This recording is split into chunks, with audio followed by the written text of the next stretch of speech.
राधे राधे दोस्तों, मैं हूं भूमिका सिंह और आज हम बात करने जा रहे हैं हमारे माइथोलॉजी के एक पॉपुलर कैरेक्टर की, रावण की। और जब हम दशहरा मनाते हैं तो बहुत सारे ऐसे मैसेजेस रावण को ग्लोरीफाई करने के लिए फ्लोट करते हैं कि रावण बुरा व्यक्ति बिल्कुल भी नहीं था। वो महापंडित था, महाज्ञानी था और उसने सीता मैया का किडनैप करने के बावजूद उनको हाथ तक नहीं लगाया था। तो आज हम इसी टॉपिक पर बात करेंगे।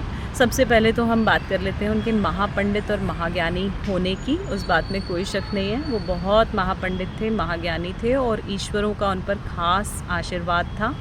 उनको बहुत सारे तपस्या करने के बाद में बहुत सारे हमारे भगवान हैं, ईश्वर हैं, जिनसे वरदान प्राप्त थे, जिनके स्वरूप वो मायावी हो चुके थे। उनके पास कुछ ऐसी स्पिरिचुअल पावर्स थी जिससे वो अपने कई रूप बदल सकते थे और उनके ऊपर ईश्वर की इतनी कृपा थी कि वो बहुत सारे शस्त्रों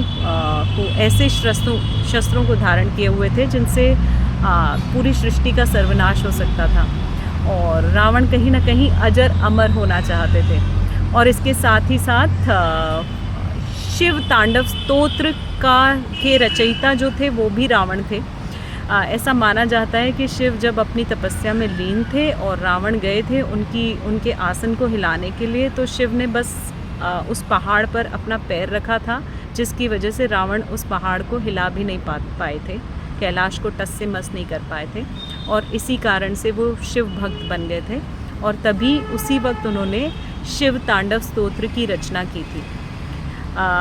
अब इसमें दो चीज़ें हैं कि शिव तांडव जैसा महास्तोत्र की रचना करने वाला जो इंसान है वो महापंडित है, लेकिन दूसरी तरफ उन्होंने उस पहाड़ को हिलाने की कोशिश क्यों की जहाँ पे शिव तपस्या कर रहे थे। वहाँ पे एक बहुत बड़ी नेगेटिविटी, बहुत बड़ा रीज़न मौजूद है नेगेटिविटी का, राक्षस प्रवृत्ति का, जो किसी भी तरह से अप्रिशिएटेड नहीं है। अब दूसरी बात कर लेते हैं कि रावण सीता मैया को उनकी इच्छा के बिना उन्होंने कभी नहीं छुआ था, किडनैप करने के बावजूद भी। इस बात में भी कोई सच्चाई नहीं है। आप किसी औरत को किडनैप करेंगे बिना हाथ लगाए? ये इस बात का प्रूफ हमारे ग्रंथों में मौजूद है कि वो सीता मैया को बालों से पकड़कर पंचवटी से निकाल कर ले गए थे।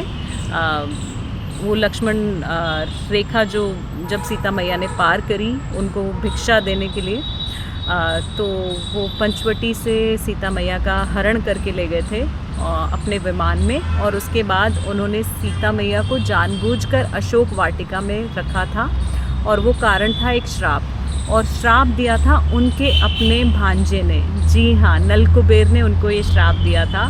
और वो इसलिए दिया था क्योंकि नल कुबेर की रंभा के साथ शादी होने वाली थी, जिसका बलात्कार रावण ने कर दिया था।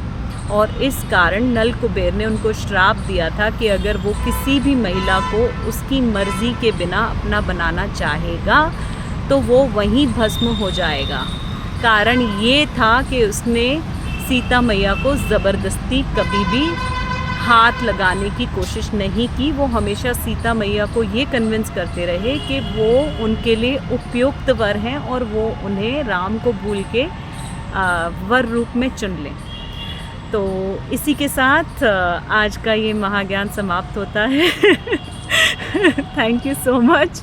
आपके कमेंट्स मोस्ट वेलकम है, नेगेटिव कमेंट्स करने वाले भी मोस्ट वेलकम है, कोई प्रॉब्लम नहीं है। हर किसी को अपने व्यूज़ शेयर करने का हक है, बट रावण को ग्लोरीफाई करने से पहले उनके बारे में ये फैक्ट्स ज़रूर जान लें।